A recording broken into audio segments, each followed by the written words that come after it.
ரசிகர்களாக இருங்க, பட் ரசிகர்களாக மட்டும் இருக்காதீங்க.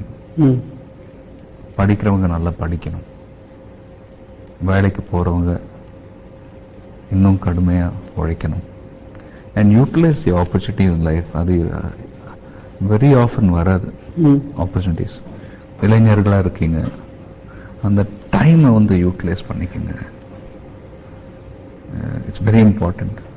ஒரு சின்ன ரிக்வெஸ்ட் என்னுடைய ஃபேன்ஸுக்கு, எல்லாருமே வந்து அவங்க ஒரு எந்தூல தான் இதெல்லாம் செய்கிறாங்க. பட் ஒரே ஒரு விஷயம் மட்டும், நீங்கள் வந்து பால் அபிஷேகம்னு ஒன்று பண்ணுறாங்க, அது மட்டும் செய்யாதீங்க. எத்தனையோ குடும்பங்கள் வந்து அந்த ஒரு பேக்கெட் பால் கூட வாங்காமல் கஷ்டப்பட்டுக்கிட்டு இருக்கிறாங்க. ஸோ எதுக்கு அந்த புனிதமான அந்த ஒரு விஷயத்த வந்து நம்ம சும்மா ஒரு ஒரு ஒரு கட் அவுட்டில் போட்டு நம்ம வேஸ்ட் பண்ணணும். ஸோ அது மட்டும் நீங்கள் அவாய்ட் பண்ணிங்கன்னா நான் கொஞ்சம் சந்தோஷம்.